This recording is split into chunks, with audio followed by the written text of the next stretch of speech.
So, without further ado, let's welcome our next speaker, Dr. Hua-Yun Wong. She just stepped down from the APA presidency, and she's now the Deputy Executive Director of Research and International Relations, Asia Europe Institute, University Malaya. She's also a professor of psychology in the Faculty of Medicine, University Malaya.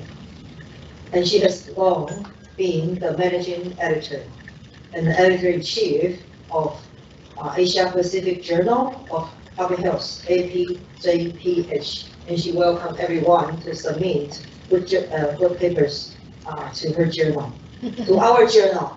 Okay. All right, so we are very honored to have her to be with us today. And she's also a long-term friend of TMU and also our global health program.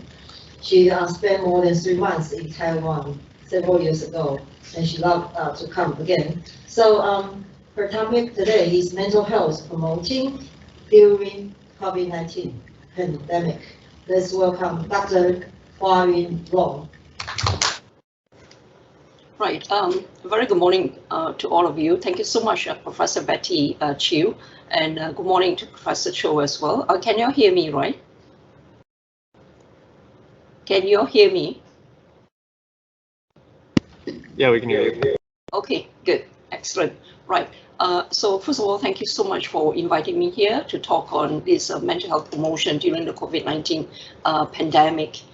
And I think the earlier speaker, you have also mentioned, Prof. Teo has earlier mentioned the impact of COVID-19 pandemic, yeah, not just on physical activity, but also on mental health itself. Now, let me briefly walk through with you. I believe that all of you has got my slides, which I've sent over, and very well aware that the COVID-19 crisis has actually affected one's health, safety, and well-being of both the individuals and communities. Yeah, not just the person in the house, but the general population as well, and as well as the those who are vulnerable and the frontliners. And of course, the COVID-19 crisis have actually causes the emotional reactions, for instance, distress or psychiatric conditions and unhealthy behavior. I think Prof. Teo earlier has also mentioned increased alcohol consumption, increased smoking, and here what we have is excessive substance abuse and non-compliance of public health authorities. And of course, the COVID-19 also causes social and economic consequences, such as fear of infection, separation, dying, economic loss, unemployment, so forth and so on. And of course, with this COVID-19, one way of bringing it down is to implement, government from around the world has actually implemented the public health measures, such as lockdown, which actually restrict personal freedom, financial losses, and of course, with the conflicting messages from authority, misinformation or fake news, for instance, and all this can cause major stresses, and which cause subsequently to emotional distress, and also the increased risk of psychiatric illnesses associated with COVID-19. And who are those who are most vulnerable? For instance, the elderly, compromised, those with compromised immune system, those who are in a nursing home, people with pre-existing medical or psychiatric conditions. And of course, not to forget the frontliners as well, who are also risk of emotional distress. And as well as children and adolescents, the family stress they're going through, social isolation, increased abuse, disrupted education, so with all the homeschooling online, and all this also causes stress to the parents as well. And of course, the uncertainty about the future as to when exactly it's COVID-19 going to end. And the woman bears the brunt of all the stress at home, and people in conflict situation as well, and in the humanitarian state. Now, there is really no health without mental health. Yeah, that's the saying of WHO. And how WHO defines health is a state of complete physical, mental, social well-being, and not merely the absence of disease or infirmity. I think all of you are well versed in this. And so mental health is actually an integral part of health. It is more than just an absence of illness. and it is intimately connected with physical health and behavior. So mental health is more than just the absence of mental illness. It is vital to the individual, the family, and the society at large. So how does WHO define mental health? It is actually a state of well-being in which the individual realizes his or her own abilities, can cope with the normal stresses of life, can work productively and fruitfully, and is able to make a contribution to his or her community. Now, this is how mental health is actually defined. So mental health is actually the foundation for well-being and effective functioning of an individual and for the community as well. So neither mental or physical health can exist alone. Yeah, so they rely on each other, and mental, physical, and social functioning are interdependent. So what more health illness may actually coexist? They are mutually exclusive only if health is defined in a restrictive way as the absence of disease. Now, recognizing health as a state of balance, including the self, others, and of course the environment, is very important. It helps the community and individual understand how it actually sits for improvement.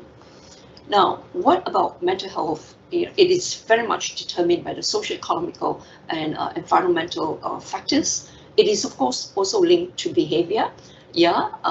And mental health can be enhanced by effective public health interventions. So if you do have public health, this is the workshop is all about health promotion and how can we actually implement mental health promotion so as to enhance, one's well-being. And a climate that respects and protects basic civil, political, economic, social and cultural rights is fundamental to the promotion of mental health. And what is important, I think you've heard from previous speakers as well, he kept stressing on partnership. So intersectoral linkage is a key for mental health promotion.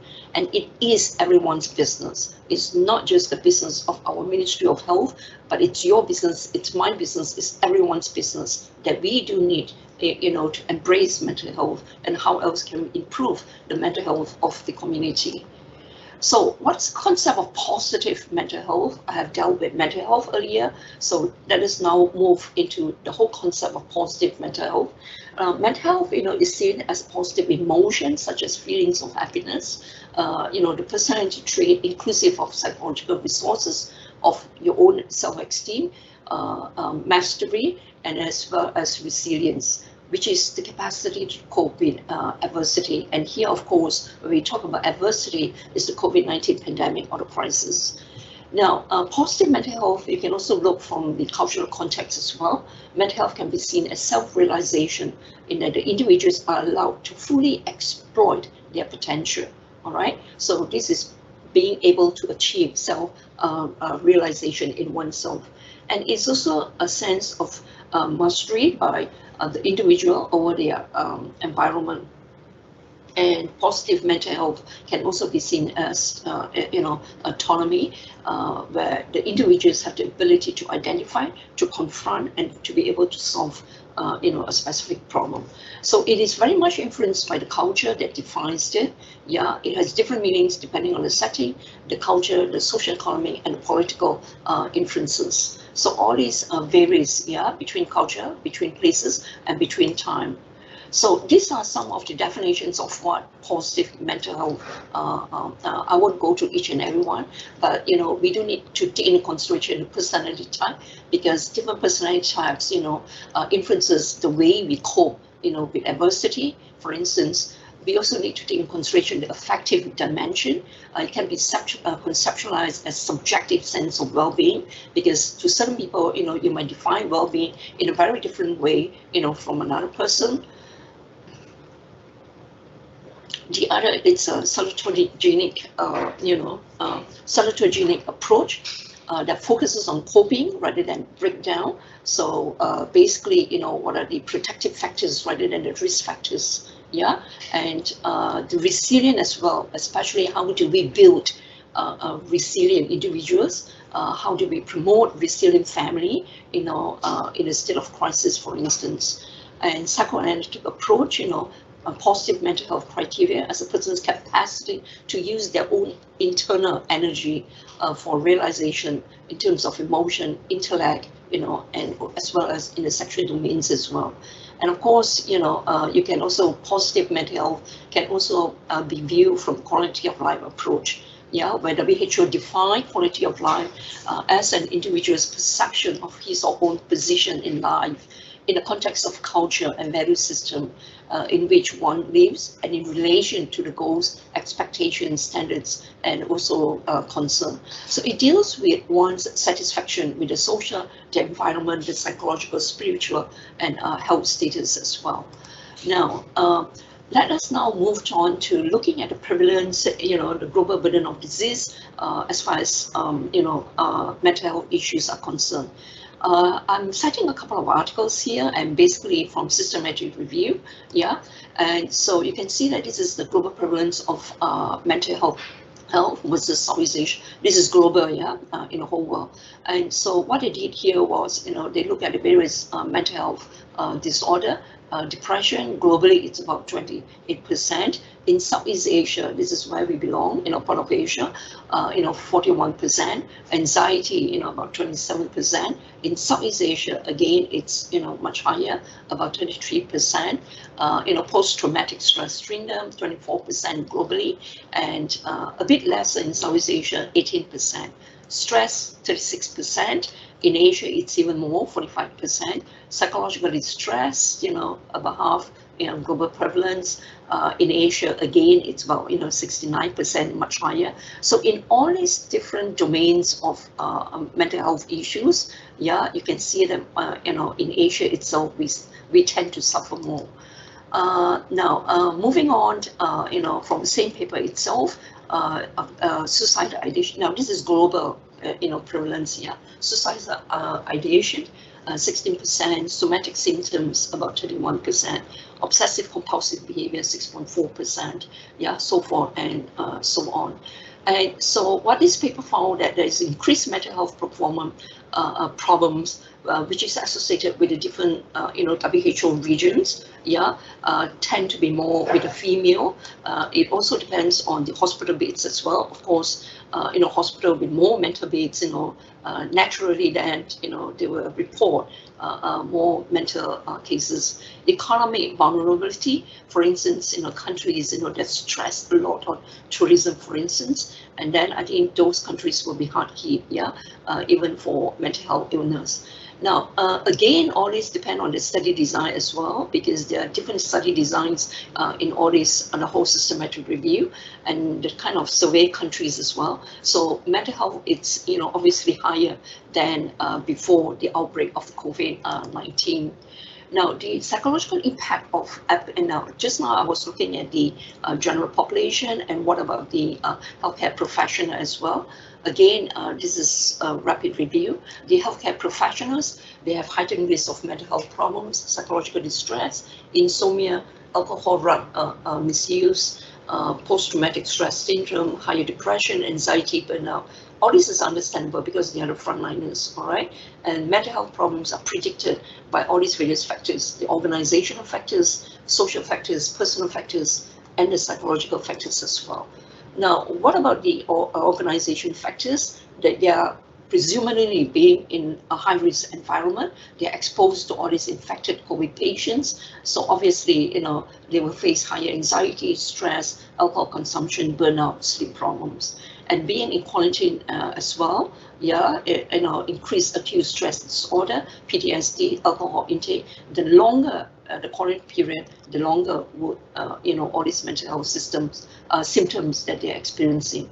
And job stress as well, the ability to perform is compromised because they are so fearful of being, infected by the disease, lack of control of one's job, involuntary deployment to work with infected patients because of lack of manpower, medical personnel. So sometimes, the frontliners are called to work, in those infected wards. And perception of safety threats and risks as well, feeling of trust in equipment and infection control procedures, emotional exhaustion. All the frontliners are working overtime, day and night, 24/7. State of anger, belief in precautionary measures within the workplace itself. And what about the social factors itself? Organizational support, whether they are given any compensations or insurance, for instance, family and friend support, because they are, being isolated from their families. Some of them, don't even go back home. Social rejection or isolation. Now, what about personal predictors? Serious impact on life, reduced contact with family members. Those who are single are 1.4 times more likely to have minor psychiatric disorders. Those of a younger age, probably they are inexperienced in coping with the adversity. Those living in a dormitory compared to, living in a home, less healthcare work experience. If you don't have much work experience, then I think the chances of you having mental health problems, are much higher. Poor physical health, lower household income, experience stigma, social rejection, prejudices, and discrimination due to their work. So these are some of the personal factors that predict mental health illness. What about the psychological predictors as well?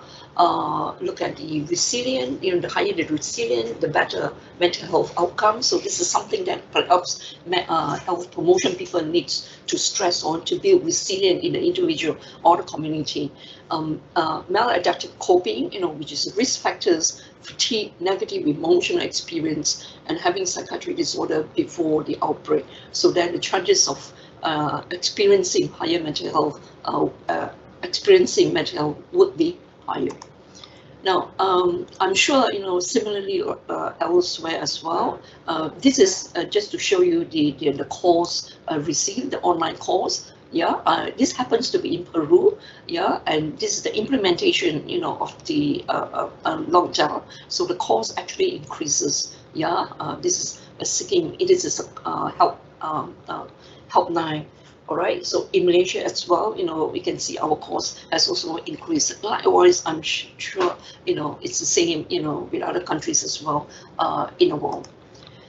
So these are the various mental health intervention programs for healthcare professionals, forensic programs, computerized simulation of real-life events to keep them, well equipped in dealing with the COVID patients, and computer-assisted resilience training program, early intervention programs for acute aftermath of disaster, psychological first aid, psychoeducation, and brief CBT, cognitive behavior therapy. So mental health promotion, the outcome is to actually instill positive mental health, yeah, and of course, positive mental health, it's any outcome of any mental health intervention. So this is something that we would want to strive for if you are implementing a mental health program. And so this is the mental health promotion. So very much so, I think what I have earlier in the 5-10 minutes that I'm with you, I have stressed on personal, social, and environmental factors that determines one's mental health. And therefore, I think, we need to stress on the development and maintenance of healthy communities to provide a safe and secure environment, good housing, positive educational experience, a positive, role model, and basic needs of food, warmth, and shelter has to be taken into consideration, particularly, I think, during this pandemic. And each person's ability to deal with the social world through skills like participating, tolerating, diversity, and mutual responsibility. And all these are associated with positive experience of early bonding, attachment, relationship, communication, and feeling of acceptance. And each person's ability to deal with thoughts and feelings, the management of life and emotional resilience, and of which this is associated with physical health, self-esteem, ability to manage conflict, and the ability to learn. So some of the fundamental aspects of mental health promotion, very important. If you're coming up with any mental health promotion, it's important for you, to take into consideration all these various aspects. Empowerment, to be able to educate. The program that you are implementing has to be able to educate and enable individuals so that they can have the knowledge, the literacy. Here we talk about mental health literacy and self-efficacy in maintaining good mental health to ensure good and appropriate health-seeking behavior. Competencies as well, programs that provide learning opportunities to enhance personal competencies. For instance, how do they cope, with adversity, and to build resilience, to develop emotional resilience, having positive attitudes towards mental health and mental health promotion itself. And of course, what is important with mental health promotion programs is that you do need to have a very supportive environment, facilitating early access to professional psychological help and mental health services. And all these, hopefully will improve the psychological well-being of the individual. So it's very important any mental health promotion program needs to take into consideration the empowerment aspect, the competencies, the resilience, and of course, a very supportive environment. Yeah, it's anticipated. And the other one is identifying and enhancing protective behavior, for instance, knowledge, literacy, belief system, and your own self-esteem, building up self-esteem, dealing with problems, how do they solve it, what kind of social skills are needed, So all these are potential targets for mental health promotion, and promoting positive mental health and to develop competence to promote well-being, right, and preventing the system from occurring. Lack of protective behavior will actually move someone from a mentally healthy situation to the great susceptibility to mental illness. And of course, the other thing that we need to look into is mental health literacy. That is the ability to obtain and maintain positive mental health, to understand mental health problems and their treatment, to avoid stigma related to mental health problems, and to enhance health-seeking efficacy. So these are the mental health promotions and protection, early childhood intervention. I won't go into detail. Support to children, for instance, providing them life skills program, child and youth development programs, social economic empowerment of women, not just children, women, the elderly as well, and the vulnerable communities, minorities, indigenous people, migrants, so forth. And also to be able to provide mental health promotion activities in schools, at the workplace, in the housing areas as well, and also looking at violence prevention program and community development programs, for instance, in those very remote and rural places as well, and poverty reduction and social protection for the poor. These are all the basic needs, and of course anti-discrimination laws and campaigns and promotion of rights, opportunities, and care of individuals, those mentally challenged people. Some of the mental health campaigns during the COVID-19 pandemic, some of it that I've dug up, these are the program during the COVID-19 pandemic. So Mental Health Now, Tell Your Story campaign by Pan American Health Organization. Be positive, be connected, be active. This is by the Australian government. Now, those highlighted, I will go into detail later on to show how this program incorporated the health promotion competencies that you have been taught in this workshop. Reach Out campaign by ASEAN and FIFA. Los Angeles County COVID-19 mental health campaign. Getting Through Together campaign by Mental Health Foundation New Zealand, Med Time to Me Time campaign by Mental Health Foundation, again New Zealand, Path to Purpose campaign by University of Illinois Chicago, and Your Mental Health Carnival by Ministry of Health here in Malaysia, and You Are Not Alone campaign by Deutsche Bank in Germany, and How's Your Head Today, COVID-19 mental health campaign. Now you can see there are lots and lots more mental health campaign during the COVID-19 pandemic, and all these are basically an online program due to the lockdown. So I'll quickly walk through with you some of these programs that have been conducted during the COVID-19 pandemic, and one of them is the Be Positive, Be Connected, and Be Active, right? This is by the Mental Health Commission of the Australian government. So it's basically to help the Western Australian, this is conducted in West Australia, manage their mental health and well-being during the COVID-19 pandemic. So the key strategies developed here on self-care and how to protect mental health and well-being, coping with fear, anxiety, worry, and supporting others and seeking professional support should it be needed.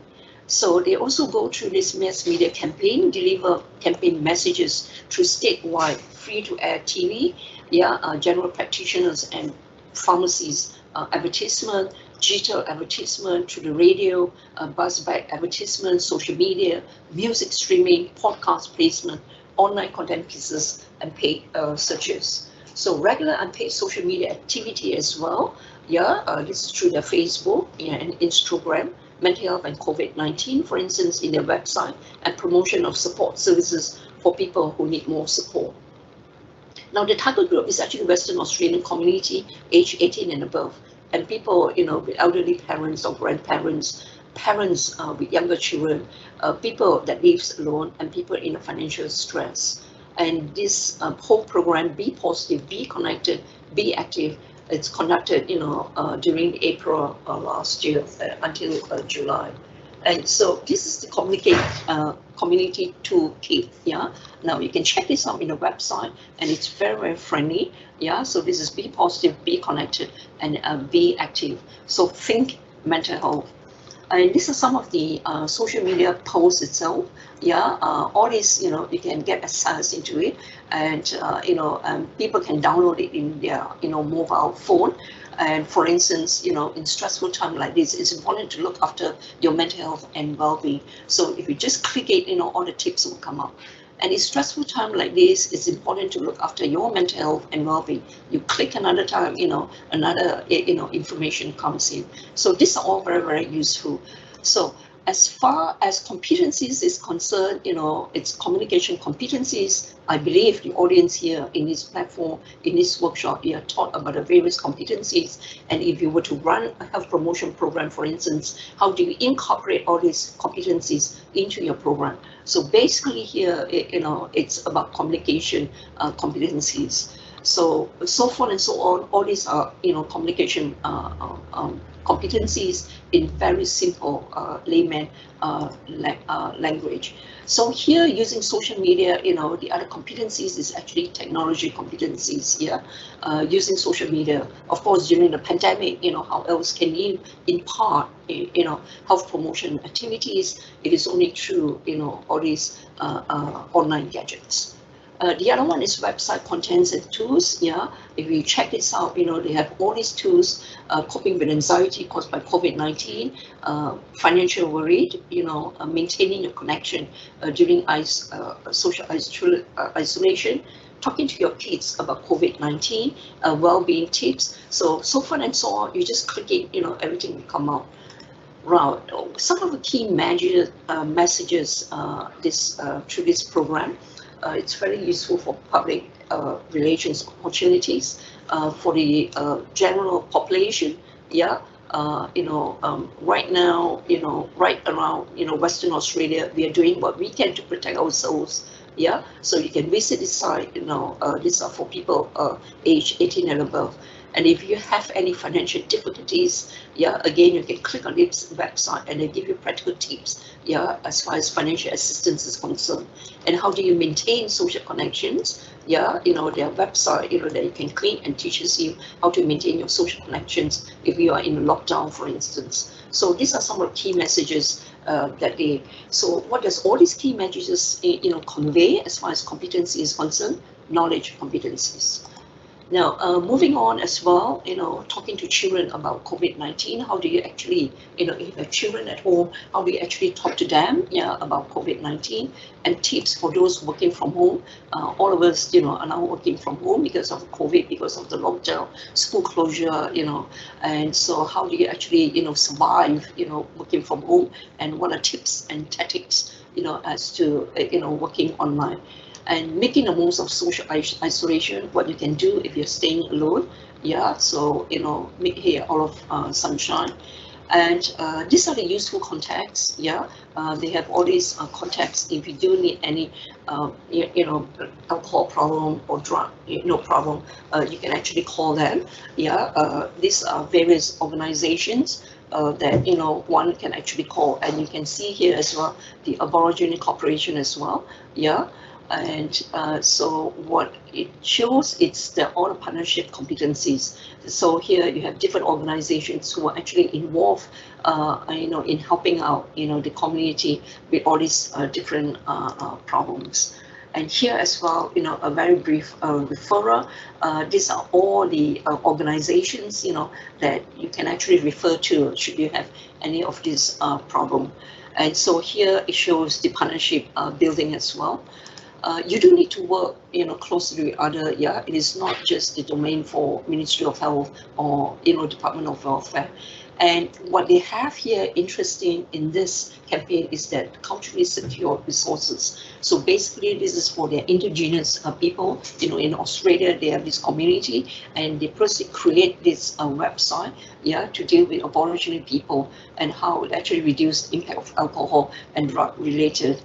And so, what does this competency comes as far as health promotion is concerned is diversity and inclusiveness. So they are also trying to include, people who are of a different ethnic group, people who are, perhaps staying in a very remote area, and so to get them on board as well, and to teach them how to survive during this COVID-19 pandemic. So all these are the various health promotion competencies that you have to incorporate into a health promotion program if you are implementing any of such programs. So again, once, community too. So in order for you to really develop this whole community too, a lot of work is being put in, a lot of time is being put in. And so what it really needs, as far as health promotion competencies is concerned, program planning and implementation. So you do need to plan carefully and how you're going to implement it, and so this is one competency that you will need to acquire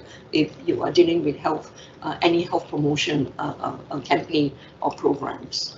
Now, some of the psychosocial measures, of course, psychology assessment, monitoring, and queries about COVID-19 related, identifying those at risk, very important, need for special or vulnerable group, death notification, bereavement care, and of course, I said again, a very supportive intervention that promotes wellness and to enhance coping. And of course, psychosocial services, all these, ought to be delivered online, even the online services or online consultation. And of course, it all depends on reliable evidence-based information. I think earlier speaker, Prof. Teoh has mentioned, it's based on evidence, whatever you're doing, and whether your program works or not, it is based on, again, the data, the evidence that you receive. And of course, whether your program works or not, very much depends on trusted authority in terms of communication. Because of this, internet, days, sometimes you get fake news, and that can be very confusing for people. So a very reliable authority to convey, the messages, in the mass media or the social media. And one of the things that I would like to share with you is what we have done here in Malaysia. We call this the Chakna Kesihatan Mental, Mind Your Mental Health. This is a campaign that we conducted last year. So this is actually a paper published on this. It's promoting mental health during COVID-19. So what they did was actually a hybrid innovative approach in Malaysia. All right. So I will quickly walk through with you. So the program is called Mind Your Mental Health. In Bahasa Malaysia, it's Chakna Kesihatan Mental. And so what it does here is Mind Your Mental Health Carnival. It's a hybrid carnival. We have face-to-face interactions and virtual learning, particularly catering to the youths. For this particular program, it's catering to the youth and the university students. Here, they try to describe the potential value of the hybrid health carnival approach in promoting positive mental health and to increase access to screening services, assess the level of community engagement with the digital platform, and to evaluate this impact on mental health literacy of the youths and the university student. So they do give free online therapy sessions. They are offered to all these high-risk groups that they have screened during the first phase. And then, how they assess, utilization is through the social media metrics. So they also incorporate the research component inside, and where they evaluate the pre and post assessment to measure the impact of the program on one's health literacy. And so these are some of the results that they have shown. So in the context, the mental health campaign, it was conducted last year in October in conjunction with the World Mental Health Day, all right?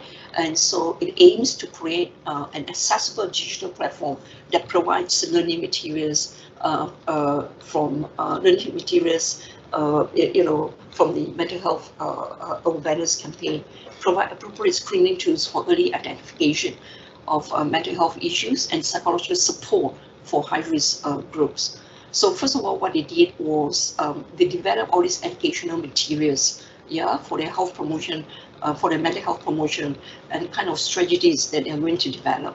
And they developed posters, and the posters are based on whatever statement they make in the posters is based on the health belief model, And then once they come up with all these various posters, they start off with the advertisement of the mental health campaign, and the target is on adolescent, youth, young adults, all the online users, social media users in Malaysia.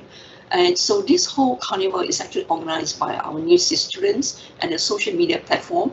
It was done through the university media and the social media as well, Facebook, Instagram, Twitter, and what have you. And what they also have is photography and short video competition as well on promoting, mental health. And all these are the hashtag, that they have actually used. So the carnival activities, this was actually adhering to the SOP.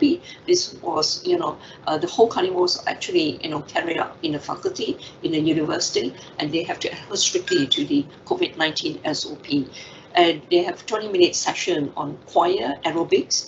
This is the exercise through singing, and motivational forum, busting the myths. There are lots of myths and misconception of COVID-19 vaccine and COVID-19 itself. So they purposely have this forum to debunk all these myths and misconception. They also have a poster corner, where they put up educational materials to educate the public. And they also had online mental health quizzes using Instagram stories. And of course, they also have short videos in terms of breathing techniques, leg and shoulder massage therapy, teaching people, how to relax. And they also provide counseling and mental health services. And like I said again, they incorporate the research component inside this whole carnival, and they assess mental health screening to the DUS 21 instrument. And so this whole program, was done in partnership with all these various organizations, Malaysian Mental Health Organization, Depression Survival Malaysia, Medical Mythbusters Malaysia, Public Health Association, Nurses Association, so forth and so on. And so what they found, from this whole carnival, Mind Your Mental Health Carnival, the hybrid mental health promotion is very much grounded based on principles of mental health promotion. And they actually use a blended approach, to health promotion and education delivery.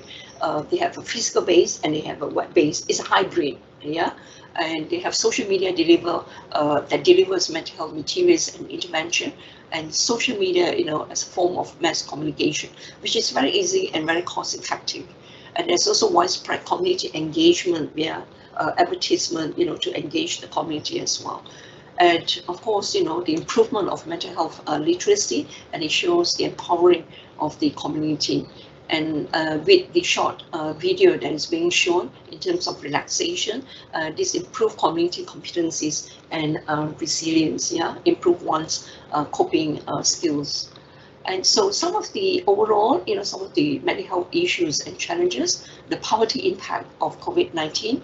The COVID-19 has, I'm sure you heard it clearly just now from a previous speaker, Professor Teo. It causes inequality between low, medium, and high income countries, not just between countries, but within the countries itself. And I think, for any, country, we need to be prepared, for any emergencies, health emergencies, and that health emergency have to incorporate the mental health component, and economic vulnerability. Again, we do need to, these are some of the factors that causes them to have mental problem, and some of it may be, economic drawbacks, and therefore monetary support, beneficial funds all needs to come to play. risk communication, dissemination of information that has to be timely and very accurate. And of course, accessibility to mental health services, yeah, which, especially those remote areas, for instance, you may want to rely on online consultations or hotlines, and also priority is given to vulnerable groups, yeah, and education and training on psychosocial issues, yeah, should be provided to health system leaders, first responder, and the healthcare people. And of course, we do need to embark on more research on psychosocial and economic burden to better manage mental health problems during and after the pandemic. And individual, person, themselves to regularly maintain regular exercise, a healthy diet, keep in touch with friends and family through phones or video calls. Now, in conclusion, mental health, is actually a state of mental well-being in which people cope well with many stresses of life and can realize their own potential, can function productively, fruitfully, and are able to contribute to the community.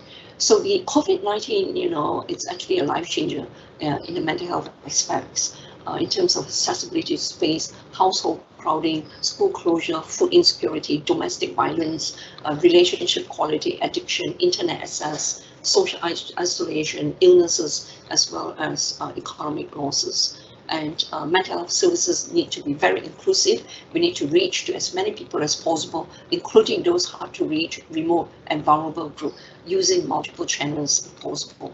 And COVID-19 pandemic produced many challenges for health research policies and service provision.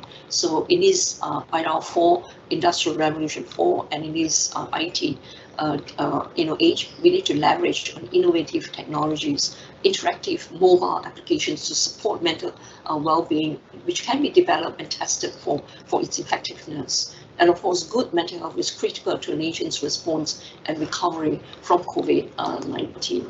With that, thank you. Over to you, Prof. Betty.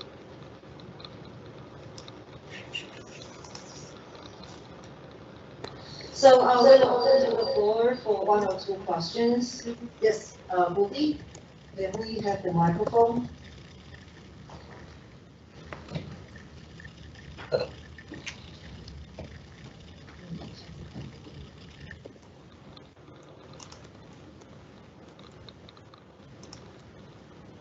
Good, Professor. Wonderful talk. Yes. My name is Budi. I'm a PhD student from Global Health at Taipei University. My question is, we know now we live in post-truth era, when the opinion can beat the actual information or the fact. And but all of those information are the one that the community receive, whether it's opinion or it's fact.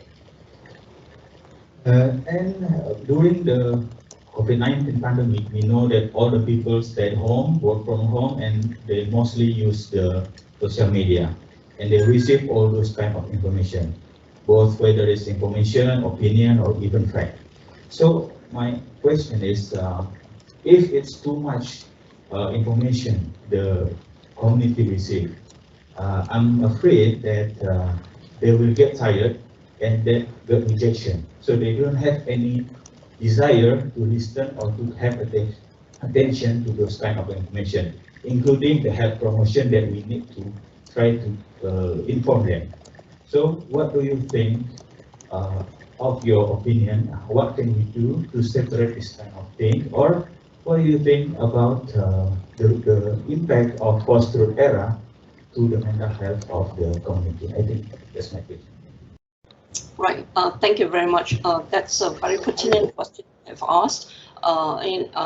Pertaining to information being given out, to the community, to the general population, as to how much is how much, and whether too much information is good or is bad. Now, I think one of the very important note is, it's the right information you're giving, very important. I think you have earlier said, everything is true. The social media, everyone is passing you information, whether it's credible source or non-credible source. So very important, I think we need to find out as to who is the source of that information. Are they authoritative, source? Like, for instance, is it from a Ministry of Health, for instance? Who are those who are giving out the source? So I think accurate, information is very important, for one. So of course, with all this social media, everybody can pass on, any fake information or misinformation, for that matter. So I think one really need to screen through, whether that information, the source of the information is valid or not valid. I think it's very important. And of course, I think right now, when COVID-19 just started, in our TV, everything is about COVID. In our radio, everything is about COVID. So it's kind of like you say, information overflow. All right, and that information, can actually create anxiety in a person as well, because it's too much information, and they don't know, whether the information is good or bad for them, and and they're absorbing, information, and that creates anxiety. Yeah, and that anxiety, of course, it won't do good, for the individual psychological health. So, I would advise that sometimes, you need to just switch everything off, and if you feel better, you turn it on again. It's very important, because already you're feeling so anxious, so depressed, hearing all this negative information about COVID-19 and its consequences, and therefore, it definitely would affect, your mental health. So I would suggest that for the time being, if you're going through that period of anxiety, be very cautious, about information that you're receiving. So you might want to temporarily switch it off, and when you feel better again, then you turn it on again. So sometimes all this information overflow might not be good as well. But most important thing is, where does the source comes from? Whether the source is valid or not valid, very important. Yeah. Okay. I hope I've answered your question. I have one more question from Germany. Yes. Good morning. Hello, Professor. Well, thank you for your informative presentation. My name is Levent. I'm a global health student from Germany, and in one of your slides, you mentioned that the prevalence of mental disorders is higher in Southeast Asia than on a global scale. Do you have a quick explanation for that? Thank you. Right. Thanks. Thank you for the question. Right. Right. Just on the slides that I have shown, it based on a systematic review that they have done, and it based on the various WHO region, and one of them, of course, comparing the global and versus the Southeast Asia. Now, if you see that most of the mental health issues that have been stated in the paper have been reviewed in the paper. In Southeast Asia, we tend to be much higher. Now, I think it's important for us to understand our healthcare system as well, and accessibility and delivery of our healthcare system. It's very important. Unlike in some more advanced country, for instance, it is much more established. Accessibility is much wider. Coverage of health services is much wider as compared to certain parts of Asia. So I think that perhaps could actually contribute to the higher prevalence of mental health issues that we are trying to grapple with in Asia. All right. Thank you. So thank you, Wai, for the wonderful talk and all the Q&A session. And we will try our best to stay positive, be connected, and be active. Okay, protect our mental health. So thank you once again, and I hope we can invite you to visit Taipei very soon. So that's for the morning session. So we will adjourn for lunch, and lunch are prepared in the first floor inside the Louisa coffee shop. So it's very easy to find, just across this building. So anyway, so please do remember to come back by 1:30 this afternoon, and then we will have the third speech very quickly. So let's give Dr. Wai Ro another round of applause. Bye. Bye bye, Hua Yu. Okay, see Bye, you. dear. Thank you.